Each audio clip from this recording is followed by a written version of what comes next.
नमस्ते। मैं डॉक्टर भूपेंद्र सिंह सभी को सुप्रभात करता हूँ। Vidyadhar day care clinic Subhash Nagar से मैं हूँ। आपको आज मुझे हेपेटाइटिस के बारे में सामान्य चर्चा आपके साथ करनी है। हेपेटाइटिस एक कॉमन वायरल इन्फेक्शन है। हेपेटाइटिस में वायरल इन्फेक्शन की वजह से लीवर सूज जाता है, लीवर में सूजन आ जाती है, जिसको हम आम भाषा में जॉन्डिस भी बोलते हैं। जॉन्डिस बोलते हैं, पीलिया बोलते हैं, कई तरह के लोकल अपने अपने एरिया के हिसाब से उसको नाम दिया जाता है, पर वास्तव में वो वायरल हेपेटाइटिस है। हेपेटाइटिस अल्कोहल के ओवर यूज से ही होता है। जो लोग ज़्यादा ड्रिंक करते हैं, रेगुलर ड्रिंक करते हैं, तो अल्कोहल इंड्यूस्ड हेपेटाइटिस भी एक तरह का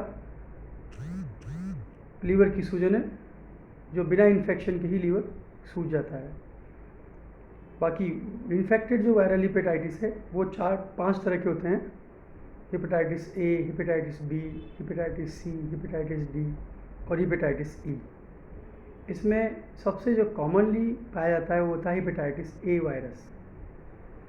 hepatitis A virus faecal oral route, मतलब खाने पीने की चीज़ों के जरिए आपके शरीर में पहुंचता है। जब भी हेपेटाइटिस इन्फेक्टेड पेशेंट अपना फीकल मैटर, अपनी पॉटी रिलीज़ करता है, और वो पॉटी किसी न किसी जरिए आपके खाने के में मिक्स होकर आ जाती है, उससे वो वायरस आपकी बॉडी में पहुंच जाता है।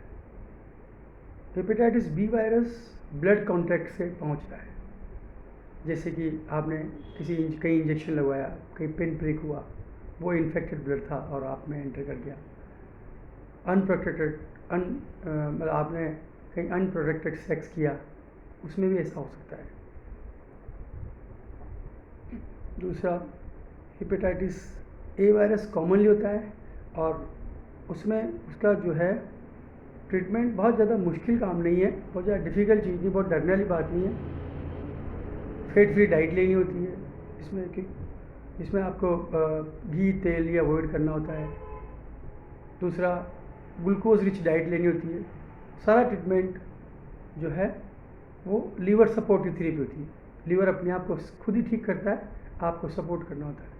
लीवर सपोर्टिव ट्रीटमेंट में आपको फैट फ्री डाइट लेनी है, ग्लूकोज रिच डाइट लेनी है, रेस्ट करना है, और थोड़ी बहुत मेडिसिन जो लक्षणों के आधार पे, जैसे उल्टी की दवाई दी जाती है, कभी किसी का पेट दुखता है तो उसकी दवाई दी जाती है, पर मेन ट्रीटमेंट जो है वो लीवर सपोर्टिव थेरेपी, अलग से कोई मेडिसिन उसके लिए नहीं दी जाती।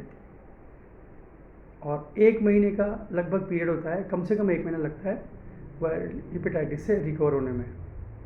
हेपेटाइटिस बी जब होता है तो उसमें फिर एंटीवायरल ड्रग्स का यूज़ करना पड़ता है। उसको आप रूटीनली ठीक नहीं कर सकते, उसमें आपको एंटीवायरल ड्रग्स समय समय पर लेने पड़ते हैं डॉक्टर की सलाह से।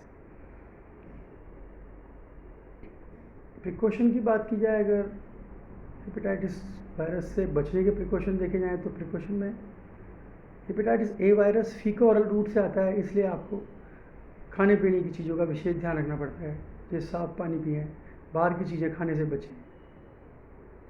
और हेपेटाइटिस बी वायरस में आपको ब्लड कॉन्टैक्ट से बचना होता है, जैसे नीडल शेयरिंग से बचें, किसी की दूसरे की नीडल सिरिंज को शेयरिंग नहीं करें। दूसरा, अनप्रोटेक्टेड सेक्स से बचें, आप बिना प्रोटेक्शन यूज़ करे हुए सेक्स नहीं करें।